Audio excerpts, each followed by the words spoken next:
Welcome everyone to another episode of Tutorial Tuesday. It is week 23, 2019. I'm glad that you're along with us. Hey, I have a special guest coming in the studio today, and they'll be helping me answer questions this afternoon. So you'll want to stay tuned for that. No announcements today because I want to get right into the questions that we have on tap already. So let's go. I want to address this question first because someone actually asked this in my post as well. So what I'm going to do is link you to a blog post that I wrote about staying clean. So take a look at that. One thing that I do want to tell you, in addition to that blog post, you can swipe over to that, is in nearly 10 years of covering ranch life activity, this is the first year that I've ever had to put my equipment away due to rain.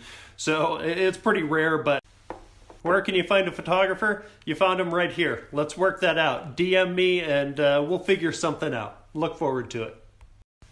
Well, thank you. This must be the comedy portion of Tutorial Tuesday because some might call me the antonym of incredible. This question is very subjective and really comes down to your artistic eye. And what I would tell you is a creative exposure is an authentic expression of your artistic vision. For that authenticity to show through, outside of copying others, what you want to do is find out what speaks to you when you're out there photographing these activities. That's where you're going to find the authenticity. I don't want to be prescriptive when I talk about what I do out in the field.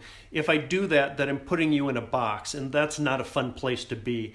What I would encourage you to do is shoot from many different angles. I got this question in my post about being blunt and how do you make money at this? I've heard people say, oh, you're a photographer. What are you going to do tomorrow? If you put yourself in a box as a photographer, then you probably won't be doing anything tomorrow. You have to think of, I would encourage you not to think of yourself as a photographer and more think about yourself as a business owner. Take pride in that. For me, photography and business are two separate things. I have a creative outlet with photography, but it doesn't match the way I feel about being a small business owner. Now to the meat of that question, how do you make money at this? I don't know your skill level. I certainly don't know your confidence level. And I don't know how long that you've been trying to make a living at this. For my wife and I, we are 100% self-employed. In other words, if we're not bringing in money, we're not paying bills. There isn't a fallback. There isn't, for us, there isn't a, there isn't somebody that has a full-time job bringing in a biweekly paycheck with benefits and all that other stuff. There's us, and there's us busting our ass every freaking day. In the beginning, you're going to say yes a lot. It's natural, it's part of the business. You need to develop the relationships that your business is going to be built off of.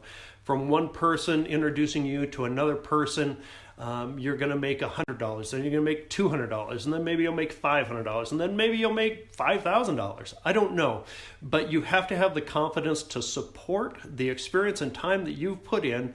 And when you tell somebody, hey, my prices are $2,000, and they go, holy crap, that's the most expensive photographer I've ever paid. Well, look, even the cheapest photographer is expensive to somebody. When I first started out, I didn't just pick up a camera, take pictures, and then start pricing myself. What I did was I joined a photography organization because I wanted to know the business end of photography. I needed to know, what products to price and how to price and things like that. And then when it came time for me to go off on my own, I did. And the rest, honestly, is a decade of history. Hey guys, my name is Benjamin Stutman and I'm the co-owner of Paisley's Meats, Cafe Diablo, and Epicure Business Management. It's a pleasure to be on here today with Chris and answer any business questions you guys might have.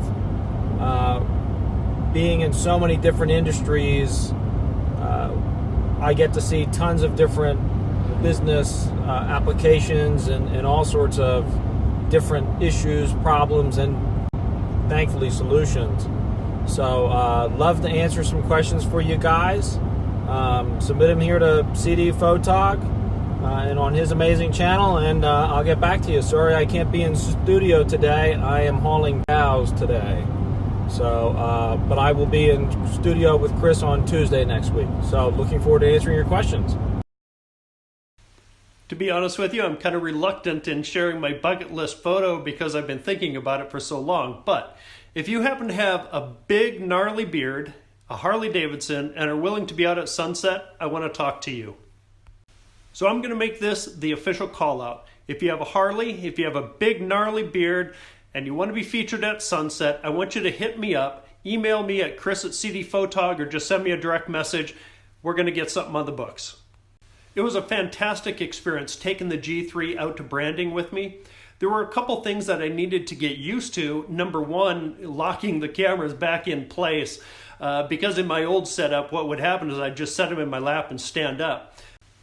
My biggest takeaway from using the G3 while out branding is I need to add the tether straps that come with the harness to the harness and then to the camera, so that in the event I put the camera in my lap and stand up, it won't fall.